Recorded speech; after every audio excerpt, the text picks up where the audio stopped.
I'm sure you've noticed the rad furniture on the stage.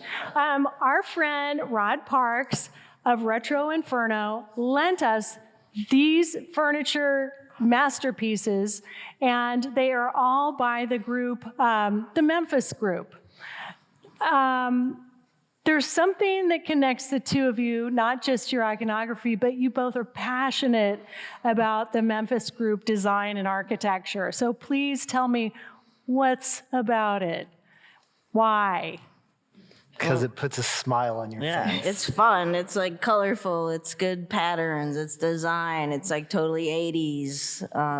You can't look at it without being happy, without it making you smile. Yeah. Yeah. So thank you, Rod. So getting back to the question, is it really true you never met before? Like you never kind of had a mind meld at another time and then forgot about it? No? Okay. I had his Windex bottle perfume, but I didn't really know anything past that. Yeah. And now you do. Tell me a little bit, tell everyone a little bit about what you first thought when the idea was pitched to you. Let's start with Katherine. What did you think? I thought, that's awesome. Let's do it. Yeah. It's pretty much what you said. Yeah. How about you, Jeremy? It's pretty much the same. My best friend, Rawson Crow, is a very close friend also of Katherine's. She's a painter as well. She's here tonight. And she's who connected us and was like, I love her work. You should check it out. And I had just recently seen, maybe a month prior, Katherine's work and beautiful home on the cover of T Magazine and all her amazing Memphis furniture. And I was writing Rod Parks being like, do you know her? She's in Missouri. She collects all the same furniture. Like, we need to talk to her. And so it was kind of kismet when you reached out and then had this beautiful offer. Wow, that's so cool. I'm so happy. Let's see. Humor. Humor can capture an audience's attention, but there's something in the art world, maybe it's other worlds, music too, but humor somehow, people are like, oh, it's not high art if it's humorous. So can you both of you talk about humor and the role that it plays in your work and how you use it? I would say humor and color people don't take seriously. Mm-hmm. Like, for instance, I paint like silly things that are like ridiculous, like everyday objects. Like, why would you do that? Because it's funny. Like, why wouldn't I do that? But you are right. Humor often, even in the fashion world, it's not, it's usually suspect. People, I mean, even if we think about generally like the films that Oscar appreciates, they're always very serious, and usually you get the role, the Oscar for a role that's very serious. When humor brings us so much joy, it's the best medicine, and it would be really a sad place if we didn't always have a little bit of humor around. Mm-hmm.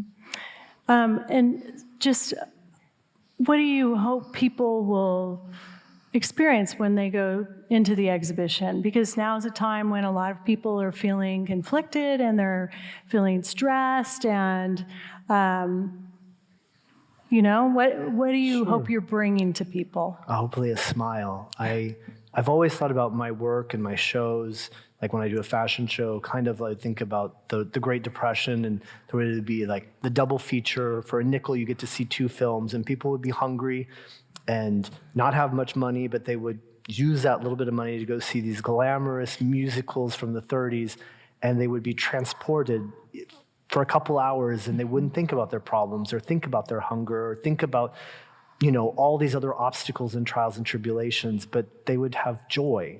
And so I hope that when people see my work or see my show or even see a picture on Instagram, whatever it is that I'm transmitting, that it brings them joy, that it transports them even for a few seconds and gives them a good feeling. Mm-hmm. Yeah, I think you've transformed the Nerman, both of you, into a joy machine. So thank you.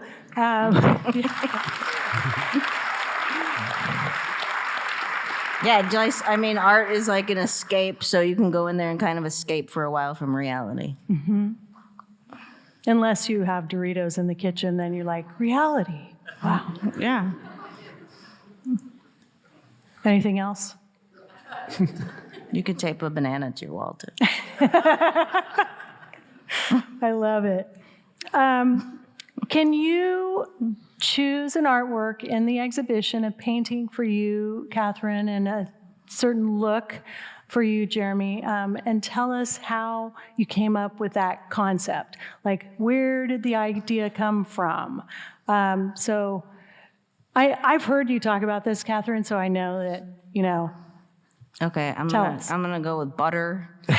I'm always like looking for new things to paint. Like sometimes I'm just like racking my brain. Like, what can I paint now? Like, what is like so obvious that I haven't painted yet? Like,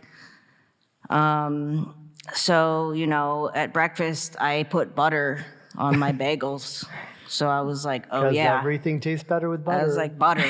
That's so obvious. It's like universal. Lots of people eat butter. It's a really good color. It's a good shape, a stick of butter. I can make gigantic paintings of butter. I could make like 25-foot paintings of butter.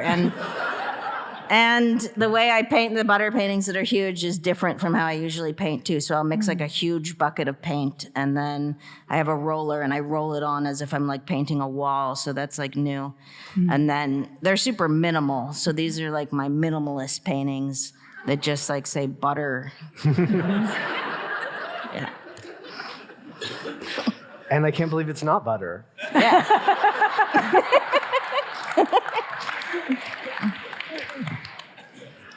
Oh my goodness, what should I choose? I think maybe something that everyone would have seen would have been the chandelier dress in the auditorium in the hallway. And that was made specifically for the Met Gala, the year of camp. And I took Katy Perry as one of my guests. And I knew that as Katy has a long history of wearing my clothes and other things that she's created and conceptualized that always have humor, I thought, well, people are going to really expect us to come as like a hamburger and a hot dog. So let's flip the script on them and do something super camp and kitsch, but glamorous. And I was like, what if I turned you into an actual working chandelier and that you lit up and all the accoutrements and a chandelier or a headdress? And she was driving to Santa Barbara when I was talking to her on the phone about it. And I said, I have a second idea. It's a hamburger, all sequined. It's, it's really cute, but I really think you should do the chandelier and then you can change into the hamburger. So you can have both, but I really think you need to do the chandelier first. And she really wanted the burger first. And Orlando, her husband, was in the car. We were on the speakerphone, and he convinced her that I was right, that we go with the chandelier and you change into the burger. And hence, that's how you have the chandelier and the burger from Katy wearing that at the Met Gala. I love it. Great story. Great story. Okay. In this exhibition, you have Jeremy's designs for Adidas, and you have paintings of Jeremy's Adidas. And I kind of like, the way I explain it is that it's a gateway so that students who are shy to come in the museum, they'll be like, oh, there's some amazing sneakers. So I'm going to go in there. It's like a gateway to the rest of the show. But are sneakers art? I guess it depends on who you ask. I mean, I try to approach everything with a artistic, feeling. I think of creativity like water in a vessel. I could pour it into a glass. I could pour it into a vase. I could pour it into the cracks on the ground into a pool. No matter where I pour that creativity, it should still be able to resonate. And so whether I'm doing a shoe, a chandelier dress, anything, it should all still resonate in that way. So there's no high or low, there's just creativity. I think as long as someone loves it, that's all that matters. Yeah. How about you, I Katherine? confer shoes are art. Yes. We have now decided, audience. You're welcome. Okay. Can you talk a little bit about growing up in the Midwest, according to Vogue, Kansas, but Missouri, and how that may have influenced your abilities? How about you? Okay. You're a yeah. St. Louis girl. Yeah, I grew up in St. Louis. Very bored. Not much to do. Always looked at magazines for inspiration. Was always into like Vogue and Elle and like Elle Decor and like looking through that. Thank God. And then I would like make art in my bedroom. So I was always into art because there was lots of time. And as you pointed out, I am not from Kansas. I am technically from Missouri, Kansas City, Missouri. And grew up also in Clinton, Missouri, Lowry City, Osceola. Some of my relatives are here, my Aunt Barbara, and a lot of my family members who've come from very far.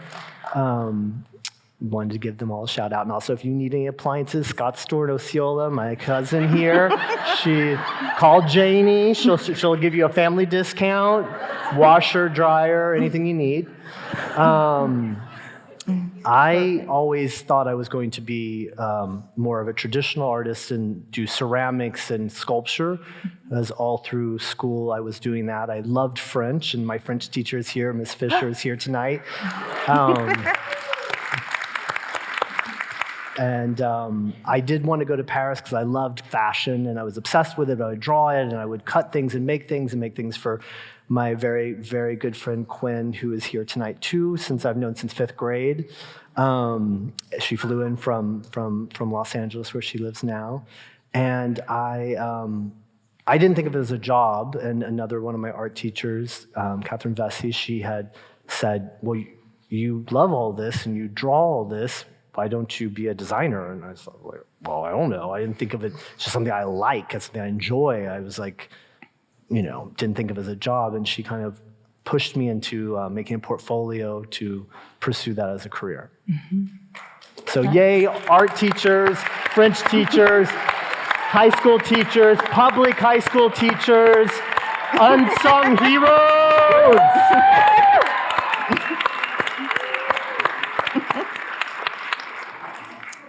Bringing some love. Okay, you are both very direct and honest in the way that you describe your work, and you're both Midwest nice. Did you find maybe earlier in your career that you had to work harder to get people to take you seriously? Because you reference pop culture and use fun, colorful imagery in your work? I can tell you it was very confusing because I started my career in Paris. So all my first, inquiries from press were French. My best friend who's done my press for eons, Pablo Olea is here, he can tell you. People would always ask me, is this ironique? Ironique? And I'm like, ironic? You take a piece of us. And I'm like, no, I'm not making fun of you. I'm like, I don't understand what you mean. I literally didn't even understand how they conceptualized my work as ironic because it is from the heart. It is pure of joy. It does have humor, and it's just, in fashion, there's about this many people that use humor in their work. So I was in a very minority, and they did not understand my unique voice also in that way. And so I just finally had to get used to it and just get past that. And I think also they had to get used to me and having enough history of my work to then just understand it and get past this irony issue. Because there's nothing cynical about it in that way, as the way I perceived the word, or at least the way I thought it was presented to me. I would say, as a short girl, I got to work extra hard. But also at the same time, I always had really good luck. So like right out of art school, Team Gallery took me on immediately. I had a show right out of graduate school in Chelsea. And then from there, I moved to Canada Gallery, and now I'm with Zwirner. So like I feel really lucky, and it's just been really good. But you do have to take like 3 steps for every 2 steps I take, right? Yeah. Is that about her being short?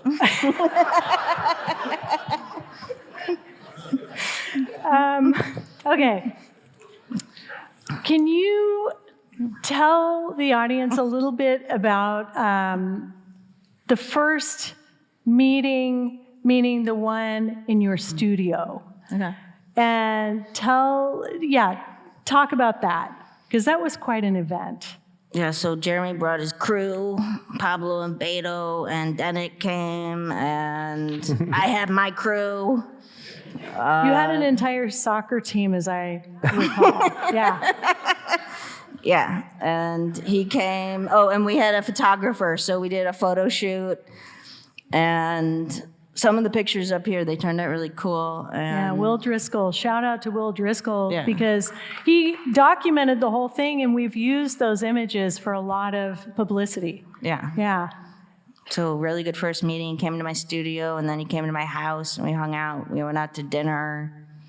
It's good. Yeah, it was nonstop fun, and getting to see your beautiful studio, your paintings in person, the size of them, the magnitude of them, and then seeing your exquisite home and all the passion you put into it, and I could really identify, and just made me fall in love.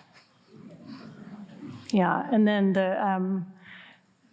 the moment I knew it was going to be successful was when Catherine's son, Khalifa, who's right there, when he goes, "This is going to be really popular with kids." Is that a pretty good imitation? He's like, "Sup?" Okay. Color is very important to both of you. Do you use colors intuitively, or do you go into a project knowing exactly what your colors will be? Me, I'm like pretty intuitive. Like when I started my pattern paintings, I was choosing things that like don't go together, and then for the background color, I was like, what is the most sickening or like disgusting combination, like most outrageous color I can come up with? I think that when I'm conceptualizing a collection, it's almost that it's already mapped out in my head, even though I couldn't write it all down at that moment. And I'm like in a dream, you're kind of going through it and it's appearing to you.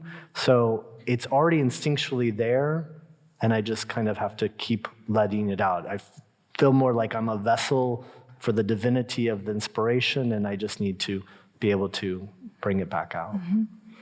And I mean, Katherine has the brilliant idea, I think, of using, like when you tile things, you color the caulk, right? Yeah, the grout. Grout, whatever. I called it the wrong thing. Bless her heart. She has like bright green and bright orange grout. I mean, you're a colorist for sure. Why are you doing black and white paintings? Yeah. I'm not going to answer that. Okay. So,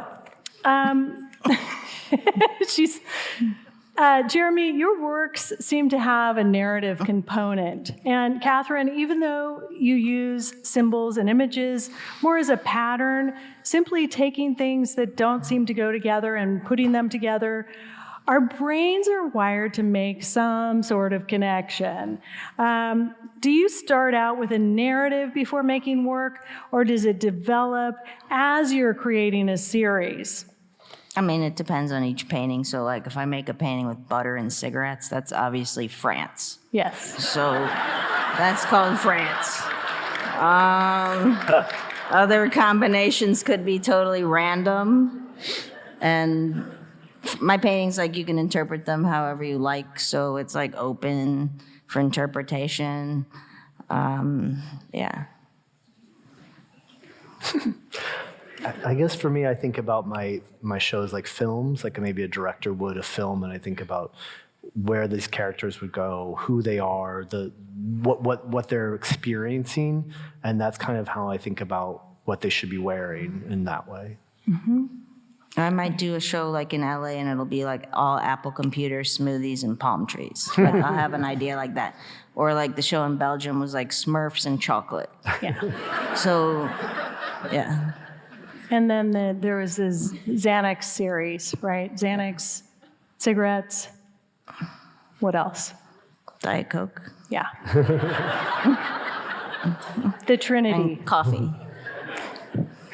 Okay, this is my last question. So we're going to have Katherine Morse, who's our amazing manager of learning and academic engagement, read the questions you've submitted. But before that, one last question. You are both extremely prolific. Where do you look for new ideas, and how do you keep from burning out? I mean, I constantly look for new ideas, or maybe I just don't look for ideas and they're in front of my face, or not burning out, get in the jacuzzi. I always think you have to kind of come back to the well and replenish the well. So it's doing things that bring you joy, like from watching movies to taking a hike to being with friends. You know, it's maybe not as concrete, like having a conversation with someone you like that's really exciting, but I feel like that joy always unlocks the creativity, and even if it's not one for one, it still just puts you in the right place to be able to create. Nice. Thank you. Katherine Morse, what have you? Hello. We've got a lot of questions, so I'm going to try to synthesize some of them, but one of the ones that's come up a lot is, what advice do you have for young creators? I would say move to New York.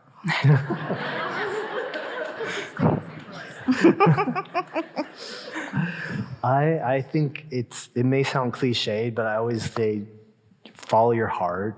There's going to be so many people that are going to tell you what's right and what's wrong. You should do this, and you should make paintings like that, or don't make butter paintings, or make a dress like this.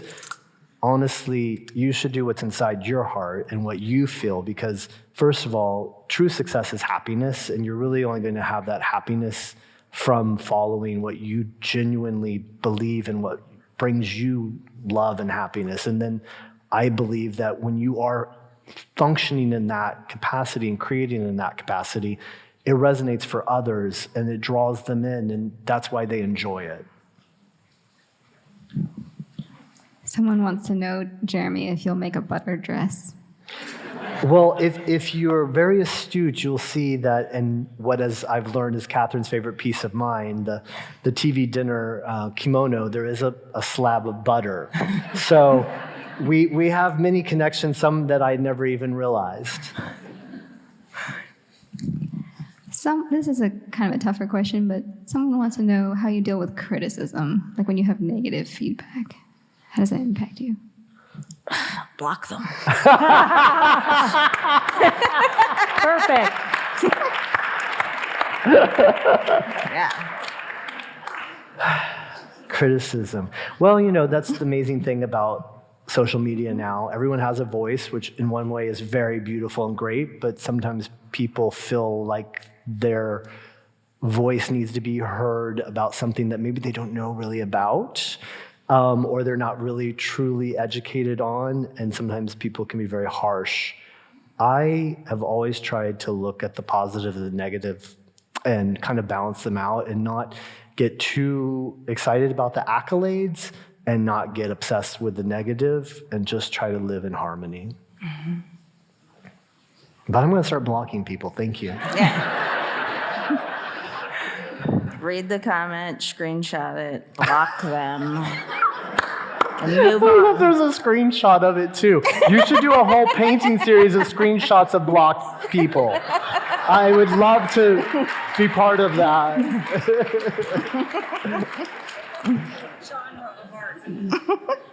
And that brings up, another question, which is, do either of you look at art other art forms, art history to find inspiration? What is your main source of inspiration? Oh yeah, for sure. Like going to galleries, going to New York, going to see all the shows up. Like that's what I did. Like I was in New York like 23 years, like going to shows constantly. Like I would go to see everything. So, and I have my favorite painters that I love, and yeah. Yeah. Well, I would also like to say, even when we were talking the other day, when people think about paintings from history, and there's always been still lifes and fruit. And my grandmother she was a painter too, and she painted also still lifes of fruit. And I think when you're doing things like Doritos, it's really just in the lineage of so many great artists, and it's just a different version of that food, frankly. So just wanted to say that. But I did a whole series that's on display here, inspired by Picasso and his portraits of women in his life, and even portraits that he did, painting from greats like the Velázquez and redoing a portrait of another artist. And so it was very meta. I was kind of bringing to life these clothes and my interpretation of his paintings of clothing, even of other time periods. And yeah, just going to like all the fairs and seeing art, and going to the design fair because I love design, and just seeing stuff.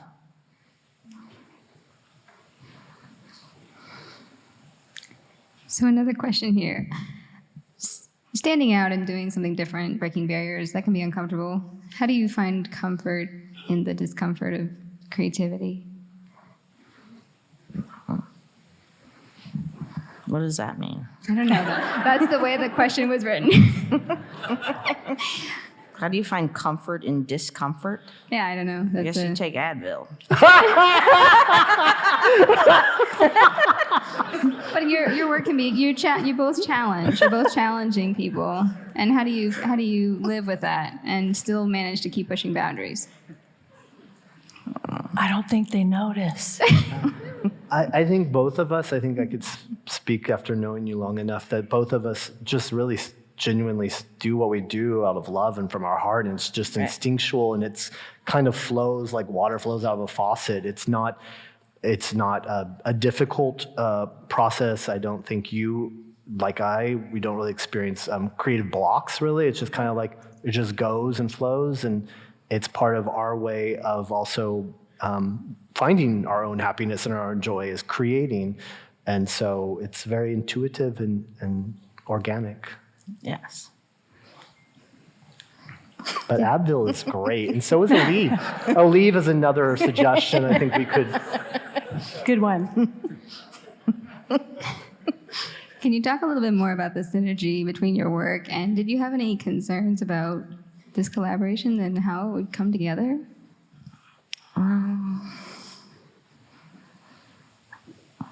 No, kind of the same thing. It's intuitive. It came together. Like it worked. Yeah. Like it's here now. I mean, a little of the backstory of the process is that Katherine chose paintings with Joanna that she was going to display, and Joanna kept trying to get me to say, "Hey, why don't you show me where you might put clothes?" And I said, "I can't do it. I don't work that way." They made models. Andrew made models of the gallery with the paintings up where they should be.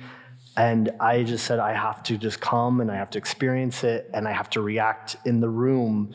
I can't really plan more. I could obviously think a little bit about, well, she has these paintings and maybe I want to play off them and sometimes, show the very one-for-one kind of collaborative idea that we've had in this sense. I mean, collaboration sounds a little odd because other than the paintings that Katherine made, which was such a joy for me of my shoes, they were Katherine's paintings independently and they were my designs independently.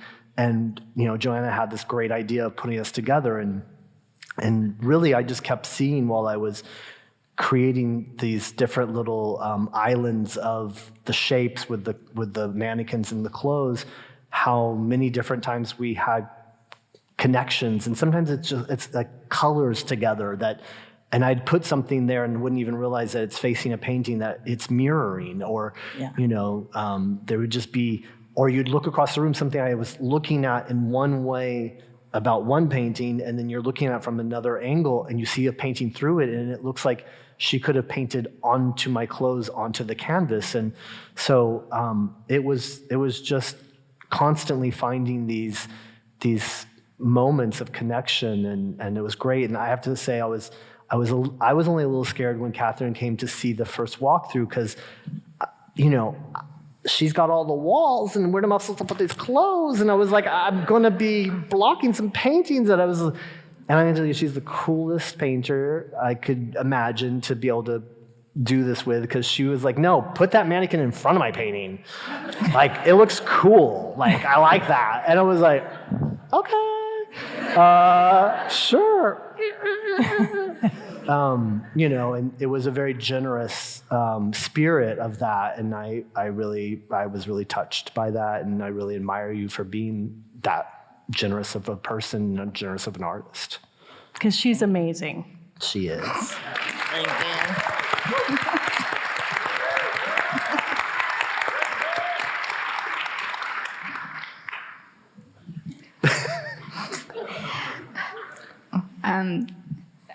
So someone also wants to know what has been the most enjoyable part of this whole experience, working together and putting this exhibition together. I can answer that, the matcha. Brought by Marianne. Yes. I feel like I've been spoiled. I've been here almost a month working on the show pretty much daily. I kind of thought I was going to be able to do it in 4 days and fly home. Fly to where I live now. This is home. I've been here for a month, and everyone at the museum has been a joy. The whole team, Andrew and Jacob, and of course Marianne, Whitney and Bailey. Everybody. I'm going to not be able to give everyone's name, but everyone was so wonderful. The guards, Robin, Alan, everyone's been wonderful, kind, and it's just been a joy to be able to create and to be able to make this, and tonight also seeing everyone's reaction, and you all coming here tonight and showing up for us and showing so much love. It's really touching. Same thing. Getting to do a show here at the museum with you, and getting to meet Jeremy Scott and do a show with him. It's awesome. Yeah. This show is a little bit, for me, like a love letter to my parents who are here, because I wanted, hometown boy comes home and gets to do this in this great venue, and I'm really grateful for you to have welcomed us, Joanna. Aww.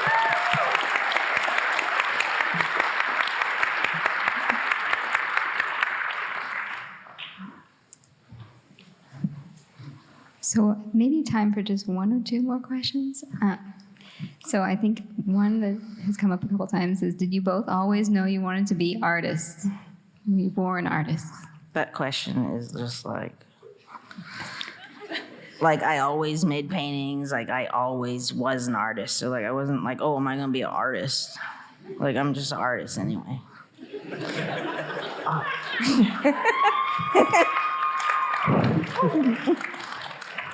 I always knew that I wanted to do things, creative things. I maybe flow from mediums a little bit more in that way. I mean, obviously I'm most known as a designer, but I've done short films, directing them, photography. Like I said, I love to create, and I love to create things that hopefully touch people. It's my way of communicating with people, so I've always wanted to do that, and I feel very blessed to be able to have that opportunity.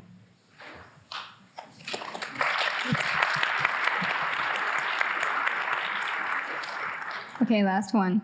Do you see yourselves collaborating together, the two of you, in the future? Just try to pull us apart.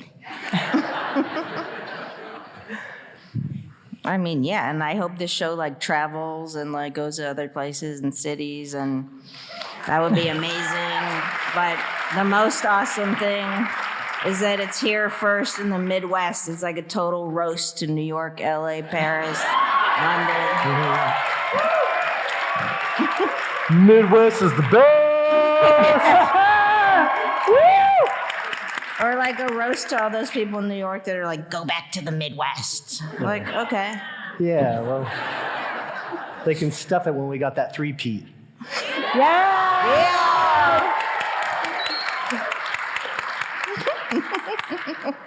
That's a perfect way to end this conversation. With the obvious "Go Chiefs." And the artists very much want all of you to return to the Nerman Museum where you can see the work and ask additional questions. So please join us, and thank you for coming. Thank you so much for coming. Yeah, thank you everybody for coming. Thank you.